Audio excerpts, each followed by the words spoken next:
বাংলাদেশ জাতীয়তাবাদী দল এবং বাংলাদেশ জামায়াতে ইসলামের সম্মানিত সংসদ সদস্যবৃন্দ, উপস্থিত বাংলাদেশ জাতীয়তাবাদী দলের যশোর এবং খুলনা বিভাগের বিভিন্ন নেতৃবৃন্দ, উপস্থিত যশোর জেলার সমাজের বিভিন্ন অংশের সম্মানিত ব্যক্তিবর্গ, উপস্থিত আমার দলের প্রিয় নেতাকর্মী এবং অবশ্যই উপস্থিত যশোর মেডিকেল কলেজের প্রিয় স্টুডেন্টবৃন্দ, আসসালামু আলাইকুম।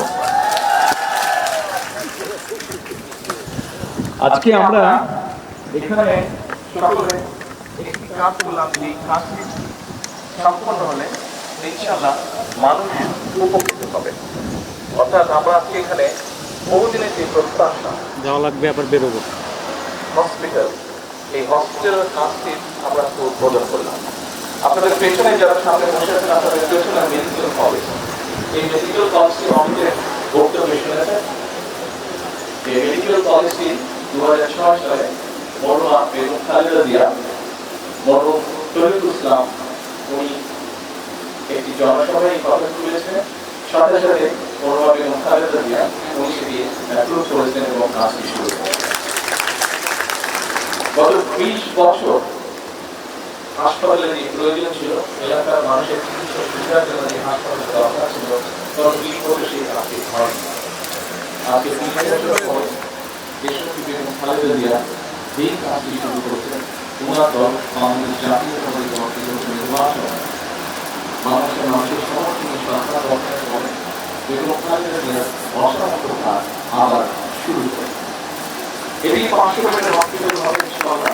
এর মধ্যে আমাদের উপস্থিত বাংলাদেশের জনসংখ্যা দ্বারা বিশেষ করে এটা বিশেষ করে যারা স্টুডেন্ট আছেন বা যারা রাস্তায় ব্যক্তিগত আপনাদের সঠিক ধারণা চিকিৎসা সেবা কৃষি ব্যয় সেজন্য আমরা নির্বাচনের আগে আলোচনা করে সিদ্ধান্ত নিয়েছি যে আমরা চিকিৎসা সুবিধা যেরকম দেশের মানুষের জন্য গড়ে তুলব, একই সাথে আমাদের আর্থিক অবস্থা আমরা নিয়েছি যেদিকে আমরা বর্তমানে চেষ্টা করব, সেক্ষেত্রে প্রিভেনশন।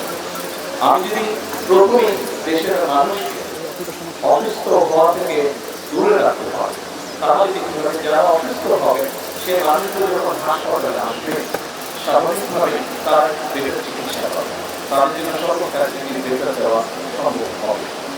এই যে প্রকৃতির কতটা প্রিভেনশন, এটি এখন ইউরোপে, আমরা জানি ইউরোপের অধিকাংশ দেশ, কয়েকটি দেশের অধিকাংশ দেশ, কিন্তু সেই দেশগুলো খুশি থাকছে তাদের দেশে মানুষকে চিকিৎসা সুবিধা দেওয়ার জন্য, এবং সেজন্য তারা এই সিস্টেমকে এখন গড়ে তোলার চেষ্টা করছে।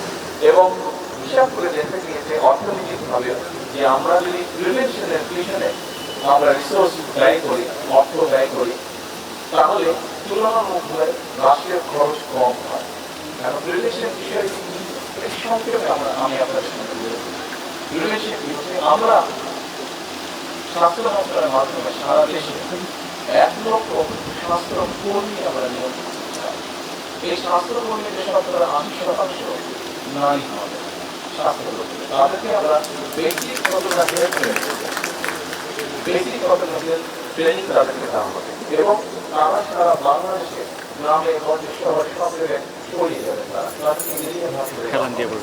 একজন স্বাস্থ্যকর্মী সে যেই গ্রামটি বা যেই ওয়ার্ডে বা সেখানে সে যাবে প্রত্যেকটি বাড়ি, এবং বাড়িতে গিয়ে সাধারণত আমরা জানি খাবার দাবার যেমন সব কিছু পরিবারের সদস্যদের দেখবার, পরিবারের নারী প্রধানদের নারী সদস্যদের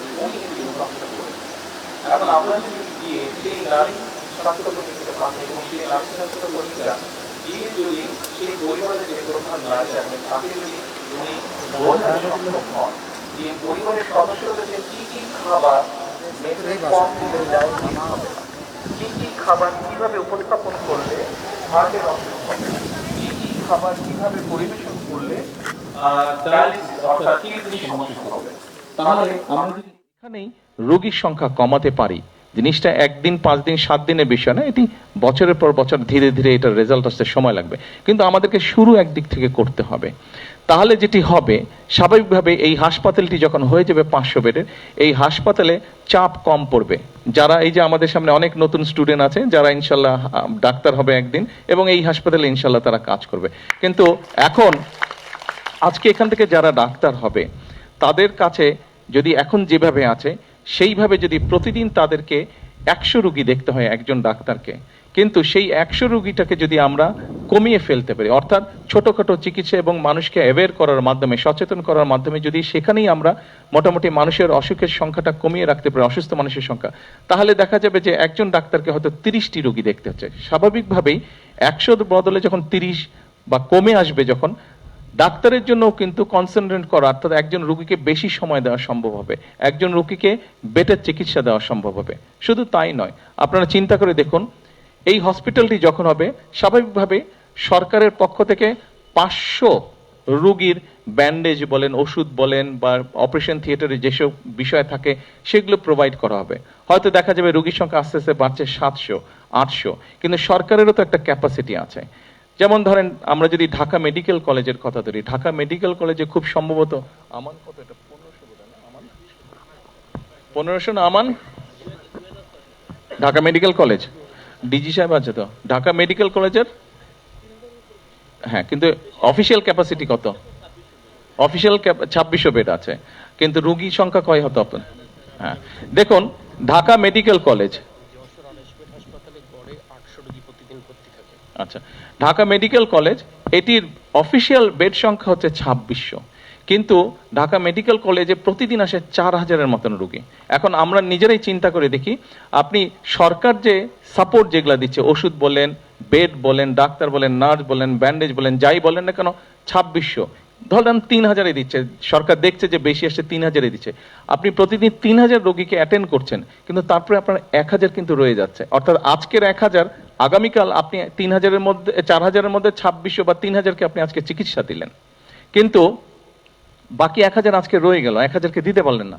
আগামীকাল যখন সকাল হবে, আগামীকাল আবার 4000 আসছে, এই 4000, 3000-কে সাপোর্ট দিচ্ছে, কিন্তু 2000, আজকের 1000 এবং আগামীকালও রয়ে যাচ্ছে আবার 1000, অর্থাৎ 2000 প্রতিদিন কিন্তু এটা বাড়ছে, প্রতিদিন এটা বাড়ছে। সেজন্যই আমরা সিদ্ধান্ত গ্রহণ করেছি যে আমরা প্রিভেনশনটার উপরে জোর দিব, আমরা মানুষকে সচেতন করার চেষ্টা করব, যাতে যেগুলা বড় বড় অসুখ বিসুখ আছে সেগুলো থেকে যাতে মানুষকে দূরে রাখা সম্ভব হয়। এটি গেল একটি বিষয়।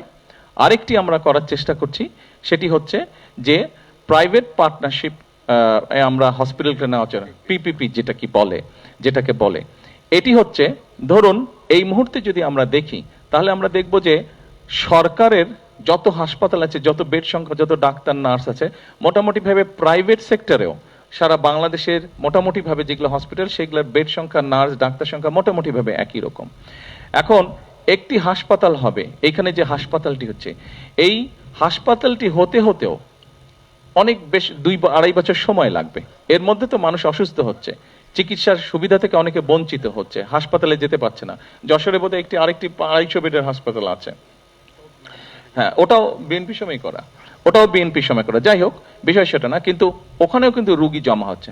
এখন পিপি যেটা করতে চাচ্ছি, যশোরে নিশ্চয়ই কিছু প্রাইভেট হসপিটাল আছে যাদের কতগুলো, যেমন ধরেন ক্যান্সার অথবা কার্ডিয়াক পেশেন্ট অথবা ডায়ালিসিস, এই ধরনের বিষয়গুলোকে ট্যাকেল করার মতন তাদের সিচুয়েশন হয়তো আছে, তাদের সেই ইনফ্রাস্ট্রাকচার আছে।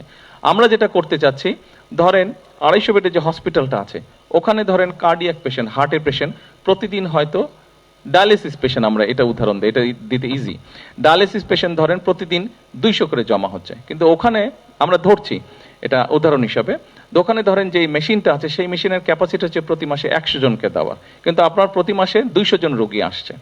আমরা প্রথম 100 জনকে সেখানে সাপোর্ট দিলাম, চিকিৎসা করলাম, বাকি যে 100 জন লাইনে জমা হচ্ছে, এদেরকে আমরা প্রাইভেট যেই হসপিটালগুলো আছে সেখানে আমরা চেষ্টা করব ধীরে ধীরে বিভিন্ন জনকে, সরকারের পক্ষ থেকে আমরা তাদের কাছে সেই রোগীটা পাঠাবো, সেই খরচটাও সরকারই বহন করবে।